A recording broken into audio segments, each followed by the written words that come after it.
Alright guys, so the situation is getting wild in the US. We have a convergence of storms and this goes beyond just the tariff war. In fact, it's two big own goals that's going to crater the economy and with it, global demand for US assets. Now before I start, I must remind everyone that global investors, we are all watching the US very carefully. Doesn't matter if the S&P climbs by 10%, the currency's fall itself could negate that completely. Now year to date, the index is up at most by 2%. But look carefully at the dollar strength. It started the year at 109 and has fallen below 99, and that's a 9% decline, which is still a net loss of foreign investors. And if you're American, it's not good news either. Your position might be up, but imports to the US are now at least 9% more expensive. If we throw on the tariffs, prices have risen by 20% or more, so there's no escaping the pain. But I want to bring our attention to the next 12 months. Now, this is important because the currency could weaken even further. Major US banks are already sounding the alarm. However, the dream team is too busy selling a ton of hype to really hear the warnings. There's still no off ramp to the tariff war, which means more downsides to go. The dollar might collapse by another 9% in the next 12 months. In fact, investors are shorting the dollar like never before. We have $47 billion worth of bets that's pushing the currency down even further. Everyone is still wagering that the economy is slowing and the Fed is going to cut rates. And all this makes the dollar even less attractive to own, especially to foreign investors. Now, we aren't here to spread boogeyman stories. We are just pointing out the obvious that the administration doesn't really want to expose. But we just need to look a little deeper. The signs are actually very obvious. The dollar's fall is not going to stop just yet. There's now extreme political pressure on the Federal Reserve to cut rates. Now, the ADP employment report is out and is showing the weakest job growth in 2 years. Only 37,000 jobs were added and Trump is hopping mad once again. Too late Powell must now lower interest rates. So we are caught in a trap with no escape. If the Fed listens to Trump and cuts, the dollar will likely weaken even further. Holders of short-term bonds will run away because returns are coming down. But if it doesn't and the economy breaks, then the dollar could plunge even further because US imports would collapse. So the situation is really bizarre. And Besant himself is still trying to deny tariffs are inflationary. He loves to make gigantic leaps that have a big if to them. There's no reason that this has to be inflationary. As a matter of fact, there was an article in the South China Morning Post, a Chinese-owned newspaper, that said that going forward, that American companies are telling their Chinese suppliers that they need to eat 65% of the tariffs. If you think about just an easy model, a 10% tariff, if the producer is going to eat 65% of that, then that's 3.5%, and obviously the companies would take some, and some to the consumer, perhaps. Right. So we'll see what happens. Now, firstly, there's no evidence that Chinese exporters will eat 65% of the tariffs. Those are just speculations. What he was referring to comes from a report of retail giants telling their suppliers to shoulder the tariffs. But that's simply not happening, definitely not 65%. In fact, exports to the US are down. Now realize why Besant is going on a PR tour. He's trying his darndest to calm investors and get money flowing back into the US economy again. Now, ever since Trump entered office, US stocks have been underperforming global equities. Investors see this and they're prepared to dump even more should the dollar weaken. Now, the trend of money flowing home into domestic markets won't stop until Trump stops his tariff war. And you would think that the US should stop scoring their own goals. The World Cup is not here yet. Why chase investors away from buying US assets? It's not like the US can finance their own spending. US markets have been enjoying a capital account surplus, which means more money has been flowing in than money flowing out. But that is directly tied to the trade deficit as well. Now that the trade deficit is falling, recycling money into stocks and bonds are now compromised. And in the big beautiful bill, there's also a dangerous provision that will chase global investors away should that come to pass. From Alliance, Trump's revenge tax could see the US dollar dive by another 5%. And I want to be very clear how crazy this new provision is. Now, I know Trump wants his tariff revenue, but this is crossing the Rubicon. Section 899 is called the Enforcement of Remedies Against Unfair Foreign Taxes, and it allows the US to levy a tax of up to 20% on foreigners with US investments. There's a reason why it's called the revenge tax. This is the most dangerous move that will create a demand for anything US, especially America's final export, which is their financial instruments. Those are on the brink of collapse. And here's how serious the situation is. Collectively, foreigners today own more than $31 trillion in US assets. That's an astounding amount of money holding up not just the stock market, but the treasury market as well. Markets are just not pricing in this risk. And make no mistake, this is a form of capital control. If you sell, you could get taxed a hefty 20%. Now, this could lead to a huge sell off across the board.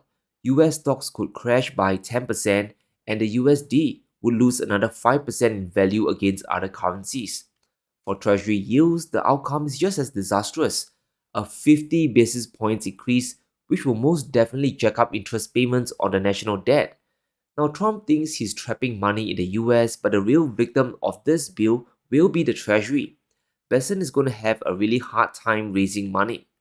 This is the problem with short term thinking. Yes, you might get a bump in revenue today, but ultimately it will destroy the future of investors heading to US markets. Even as a revenue driver, this isn't a good measure.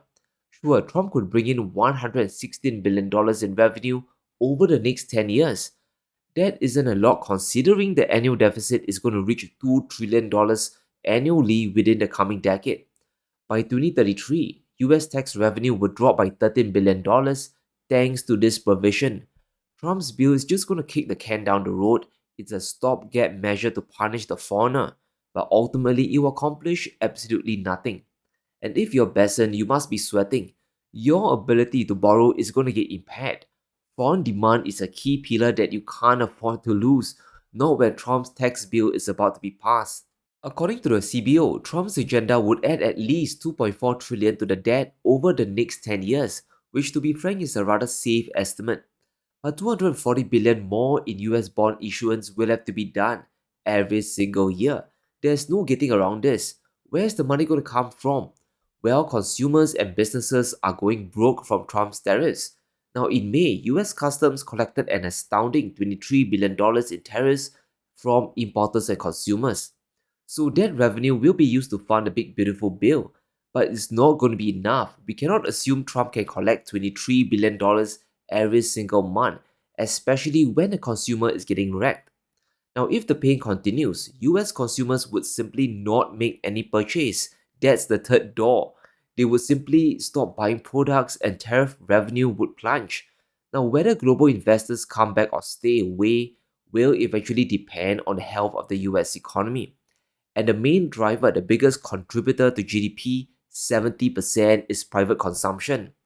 The US services numbers are out and the fall might have already begun. The services index is showing the first contraction in nearly a year. Business activity is down, crashing to a 5-year low. But look carefully at the new orders index and prices paid. Orders have crashed to a new low. At the same time, the price paid index have reached a new high.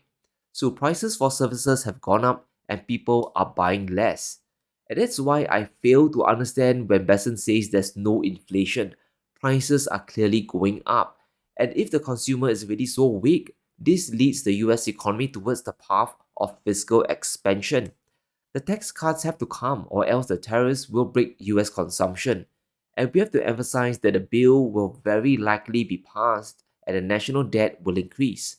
Remember the aluminum and steel tariffs? Well, that disaster is now coming home to roost.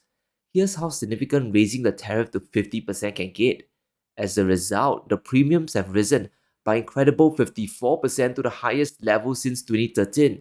This means US manufacturers and factory owners now have to pay much more to get aluminum supply. They could end up paying 50% more than international competitors just to get the metal. So there are big consequences for the tariff war. It drives the cost of everything from a can of Coke to a new Tesla EV through the roof. Ultimately, this will hammer economic growth even more.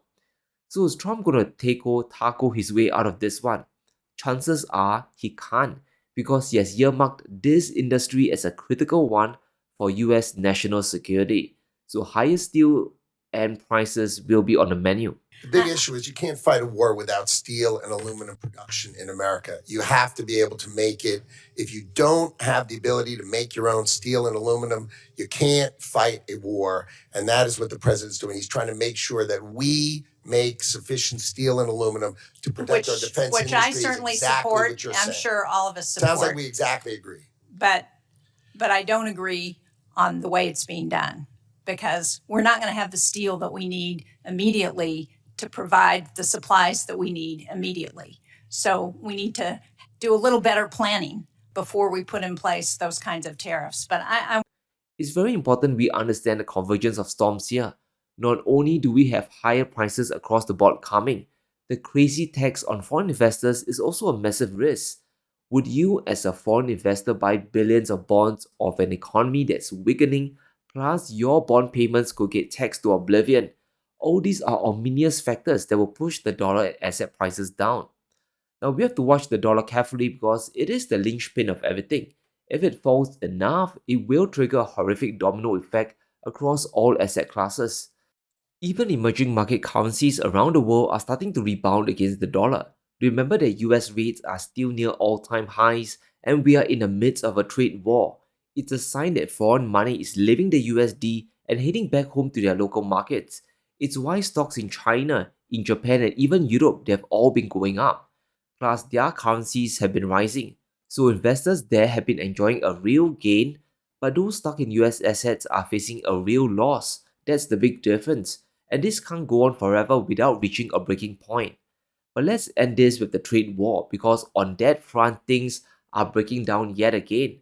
For no reason at all, Trump suddenly posted this on Truth Social in the wee hours. President Xi is very tough and extremely hard to make a deal with. Now I have no idea if Trump is really admitting defeat and he's about to do a takeover, or if he's digging in and the talks are about to collapse. Either way seems possible. But solving the US-China situation is paramount. The last thing we need is triple-digit tariffs from Trump coming back just to make a point. That will crush the economy and turn off investors even more. And during his Congress hearing, Lutnick just exposed the plan as well. It was never about reciprocal tariffs. The US really wants to reduce their trade deficit with the world, and once you realize this, the implications for the dollar and bonds are very serious. If Vietnam, for example, came to you tomorrow and said, okay, Mr. Secretary, you win. We're going to remove all tariffs and all trade barriers. Would the United States please do the same? Would you accept that deal? Absolutely not. Okay. Absolutely not. That would be the silliest thing we could do. Why is that?